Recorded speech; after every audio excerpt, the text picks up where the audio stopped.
राजस्थान चुनाव की तारीख नजदीक आ गई है। सोमवार से नामांकन का दौर भी शुरू हो गया।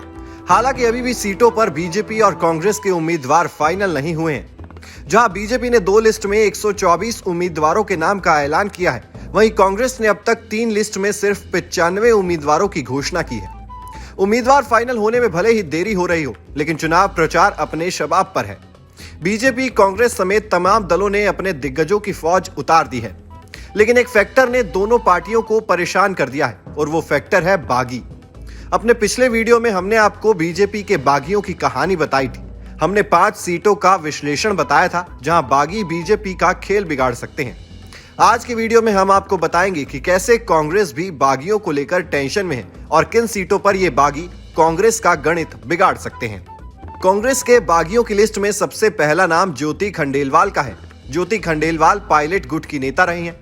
कुछ महीने पहले जब सचिन पायलट ने गहलोत सरकार के खिलाफ अनशन किया था, तो ज्योति खंडेलवाल भी उस मंच पर थी। लेकिन अब चुनाव से करीब 1 महीने भर पहले बीजेपी में वो शामिल हो गई हैं।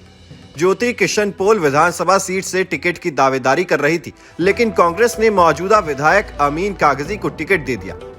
ज्योति 20 साल तक कांग्रेस में रही। कांग्रेस के टिकट पर पार्षद चुनाव जीती और फिर जयपुर में मेयर बनी।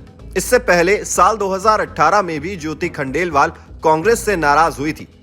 तब भी उन्होंने किशनपोल सीट से दावेदारी पेश की थी, लेकिन कांग्रेस ने उन्हें टिकट नहीं दिया। नाराज ज्योति ने पार्टी के सभी पदों से इस्तीफा दे दिया और राहुल गांधी को खुली चिट्ठी भी लिख दी। बाद में 2019 के लोकसभा चुनाव में कांग्रेस ने उन्हें जयपुर सीट से उम्मीदवार बनाकर नाराजगी दूर की।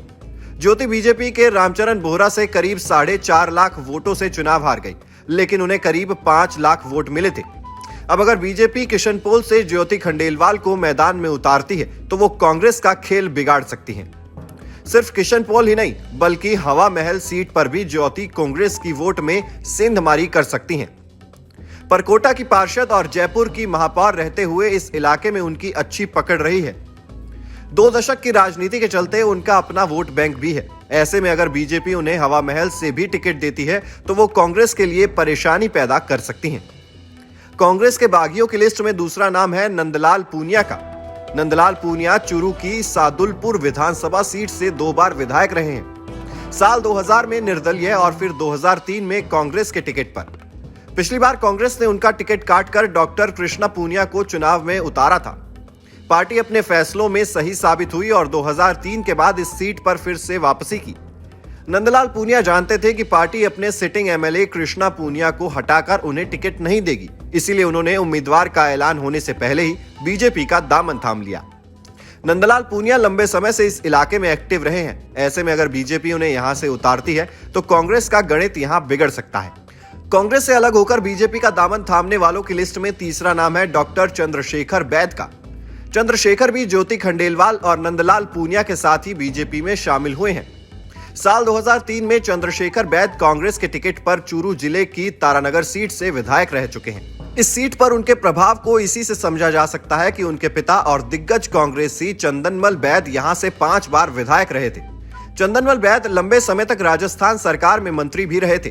2003 की जीत के बाद कांग्रेस ने 2008 और 2013 के विधानसभा चुनाव में भी चंद्रशेखर बैद पर ही दांव खेला था, लेकिन वो दोनों ही चुनाव हार गए। साल 2018 में जब कांग्रेस ने उनका टिकट काटा, तो वो निर्दलीय चुनाव में मैदान में उतरे और 41,000 से ज्यादा वोटों के साथ तीसरे नंबर पर रहे।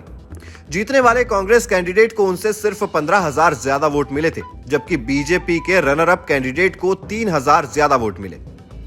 चंद्रशेखर बीजेपी में शामिल तो हो गए हैं, लेकिन उनकी सीट को लेकर अभी असमंजस है, क्योंकि इस बार तारानगर से दिग्गज भाजपाई और पूर्व मंत्री राजेंद्र राठौर मैदान में है। कहा जा रहा है कि चंद्रशेखर को बीजेपी में लाने का फैसला राजेंद्र राठौड़ का ही है, क्योंकि इससे बीजेपी के लिए कांग्रेस के वोट बैंक में सेंधमारी आसान हो जाएगी।